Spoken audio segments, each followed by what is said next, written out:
মারামারি, ফাসাদ, গন্ডগোল, মতানৈক্য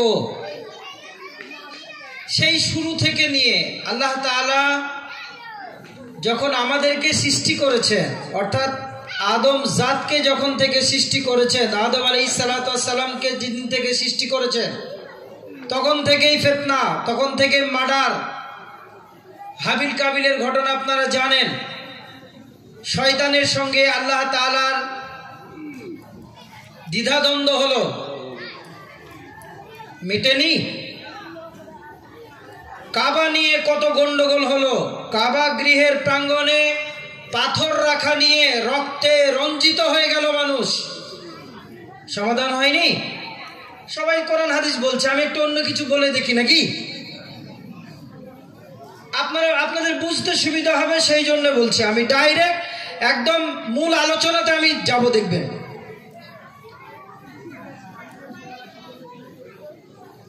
ওক্কাজ বলে একটা মেলা হতো, মেলা, যেই মেলাতে একটা সম্ভ্রান্ত ঘরের একটা মহিলার গায়ে হাত দিয়েছিল, তার উন্নাটা ধরে টেনেছিল। জি, এত মার্ডার, এত তাদের ভিতরে গন্ডগোল হয়েছিল, তার সমাধান হয়নি।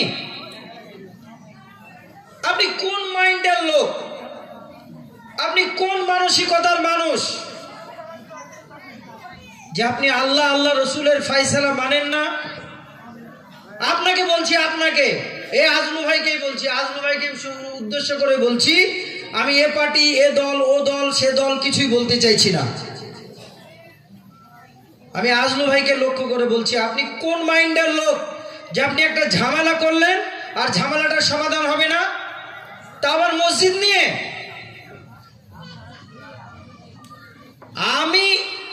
আমি মসজিদের ইমাম, বান্দা খোলার যখন একদম তখন মসজিদ ভাঙেনি, তখন ইমাম। কোন একটা জায়গাতে প্রোগ্রামে গেছিলাম, বাড়ি ফিরছিলাম, বাড়ি ফিরে এসার সলাটটা মানে তাকির হয়ে গেছে। 9টা-10টার দিকে দেখছি আমার দুটো চাচা মসজিদে গল্প করছে। আমার 4 বছর ইমামতি করা হয়ে গেছে, আমার দুটো চাচা গল্প করছে, এই বিলাল আবার কতদিন থাকবে? আমি বলছি আমার ইমামতি করার আর যোগ্যতা বান্দা খোলাতে নেই। কথা বুঝাতে পারছি?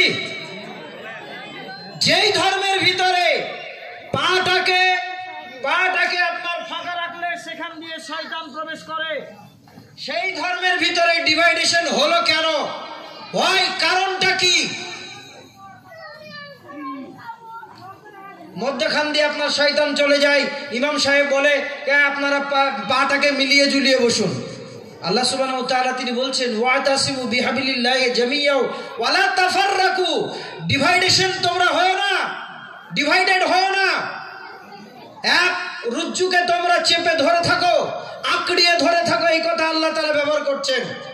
আর আপনার ভিতরে ঝগড়া হয়েছে, মারামারি হয়েছে, আল্লাহ সুবহানাহু ওয়া তাআলা কোরআন মাজিদে বলছেন, ফারুদ্দুহু ইলাল্লাহি ওয়া রাসূল, আল্লাহ এবং তার রাসূল কি বলছেন সেই পথে ফিরে যাও। আরে আপনি কি ওই রকম লোক নাকি? আপনি ওই রকম লোক? মুহাম্মদুর রাসূলুল্লাহ বলুন সাল্লাল্লাহু আলাইহি ওয়াসাল্লামের মাথা কাটতে গেছে ইসলামকে শেষ করে দিব বলে। তাও আবার কে? যিনাকে দুনিয়াতে জান্নাতি ঘোষণা করা হয়েছে, কোয়ালিটি দেখুন তার, যার নামে কোরআন মাজিদের আয়াত নাজিল হয়েছে। হযরত উমর ফারুক রাদিয়াল্লাহু তাআলা আনহু, তিনি যখন বুঝতে পারলেন যে না ইসলামটাই সঠিক, তিনি যখন বুঝতে পারলেন মুহাম্মদের ধর্মটাই সঠিক, তখন তিনি নিজেকে আত্মসমর্পণ করে দিলেন। আর ইসলাম মানেটা কি সেটাই আপনাকে জানতে হবে।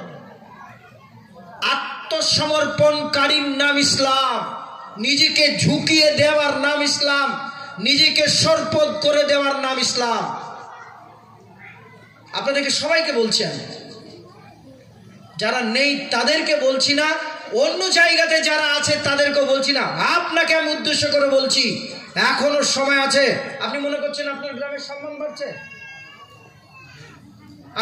আপনি মনে করছেন আপনার গ্রামের সম্মান বাড়ছে? জীবনেও নয়, আপনার গ্রামের সম্মান দিকে দিকে নষ্ট হচ্ছে। দেখেন আপনার বিয়ে এই কথাটা শুনছে, আপনার বিয়াই তার বিয়ায়ের এই কথাটা শুনছে, এই জানিস ধোয়াপাড়াতে দুটো দল হয়েছে। আল্লাহ সুবহানাহু ওয়া তাআলা কার ভিতরে কি বুদ্ধি দিয়েছেন জানি না। আপনারা আসুন, আল্লাহ এবং তার রাসূলের দিকে ফিরে আসুন। কাবা গৃহের প্রাঙ্গণে যে পাথরটা লাগানো আছে আপনারা ছবিতে দেখেছেন, আপনারা ভিডিওর মাধ্যম দিয়ে দেখেছেন, মানুষেরা গিয়ে চুম্বন করে। এখানে কোনো হাজী সাহেব, আমাদের জি তো হাজী সাহেব নাকি, হ্যাঁ দেখেছেন? সেই পাথরটাকে রাখা নিয়ে রক্তে রঞ্জিত হয়ে গেছে, মারামারি বেঁধেছে। আল্লাহ রাসূল সাল্লাল্লাহু আলাইহি সাল্লাম তিনি বললেন, তোমরা অমুক বংশের একজন লোক এসো, অমুক বংশের একজন লোক এসো, অমুক বংশের একজন লোক এসো। চারিদিকে তোমরা কি করো, চাদরের এক কোণা করে ধরো, আর সেটাকে গিয়ে তোমরা কাবা গৃহের প্রাঙ্গণে রেখে দাও। ফয়সালা নাই? যেই নবীর উম্মত আমরা, সেই নবীকে আলামিন বলে আখ্যায়িত করা হয়েছিল, তারপরে আপনার ভিতরে ইউনিটি নাই কেন? তারপরেও আপনার ভিতরে কেন এই একতাবদ্ধ ভাব নেই? কেন আপনারা জুদা হয়ে গেছেন? কোরআন মাজিদে দুটো সূরা আছে, একটার নাম হলো সূরাতুল নাহল মানে মৌমাছি, একটা সূরার নাম হলো আপনার সূরাতুল নামল, তাই তো নাকি, মানে পিঁপড়ে। পিঁপড়ে দেখবেন কোনো সময় জুদাই করে না, তার ইউনিটি আছে। যে পথ দিয়ে গেলে ঘুরিয়ে গেছে একটা জায়গাতে, একটা কোনো পোকামাকড় পড়ে আছে, ওই দিক দিয়ে ঘুরে সেই সারটা গিয়েছে, সেই সার দিয়ে যায় না, ও আলাদা সহজ রাস্তা আছে, ওখানে যেতে পারে, কিন্তু যায় না। ভাই আপনাদের কাছে আমি কোরআন হাদিস দিয়ে বুদ্ধি দিয়ে আপনাদেরকে ছোট করব না, আপনারা জানেন ভাই এটা হলো আল্লাহর ঘর, এটা কাউরি ব্যক্তিগত সম্পত্তি নয়, এটা পচার সম্পদ নয়, এটা আমার বিলালের সম্পদ নয়, এটা আজলুর সম্পদ নয়, এটা মাওলানা নুরুল ইমান উমরির সম্পদ নয়, আল্লাহর সম্পদ। যদি আপনি এর বিরুদ্ধাচরণ করেন আর যদি এর প্রতি আপনার কোনো খারাপই থাকে, আপনি যেই হন না কেন, প্রতিশোধটা কিন্তু মানুষ যদি নাও নাই, আল্লাহ তাআলা আপনার সাথে বুঝে নেবেন, যদি আপনার এতে কোনো স্বার্থ জড়িয়ে থাকে। দিয়ে গেলাম আপনাদেরকে বার্তা, প্রত্যেকটা জনগণকে বলছি, যারা ডিভাইডেশন হয়ে আছেন, যারা জালসা দিয়েছেন, যারা দেননি, আমি সবারই মগজে একটা কথা ভুলে দিতে চাই, একটা কথা ভরে দিতে চাই, আপনারা আল্লাহ এবং তার রাসূলের দিকে আসুন। এমন একটা জিনিস নিয়ে আপনারা তর্ক বিতর্কের ভিতরে গিয়েছেন, এমন একটা জিনিস নিয়ে আপনারা তর্ক বিতর্কে গিয়েছেন, যেই ঘরটা আপনার নয়, আপনার বাপের নয়, আমার বাপের নয়, এটা আল্লাহ তাআলার ঘর। আপনারা ডিভাইডেশন করেছেন, তাড়াতাড়ি মিলিয়ে ঝুলিয়ে একত্রিত ভাব এখনো পর্যন্ত আরুন, না হলে আল্লাহর গজব আপনাদের উপরে আসতে অনিবার্য। সাবধান হয়ে যান, কবরে আপনাকে যেতে হবে। কি নিয়ে যাবেন এই আমল তৈরি করুন, ডিভাইডেশন নয়, একাগ্রতা ভাব নিয়ে আসুন। আমরা সকলে মিলে আবার যেন সেই ধোয়াপাড়াকে দেখতে পাই যে আমাদের একটাই সর্দার, আমাদের একটাই ইমাম, আমাদের একটাই ক্যাশিয়ার, আমাদের একটাই কমিটি, আবার যেন দেখতে চাই। এই শহীদুল্লাহ ভাই কই? ওই লোকটা আমাকে ধোয়াপাড়া চিনিয়েছে, ওই লোকটাই ধোয়াপাড়াতে নিয়ে এসেছে। আজকে কিন্তু কাউরির ডাকে আসি নাই, ধোয়াপাড়াতে গন্ডগোল বেঁধেছে, মনের ভিতরে কষ্ট পেয়েছি বলে এসেছি। আসার মতো পজিশন ছিল না, তবু এসেছি, মানা করেছিলাম আমি, তাও এসেছি।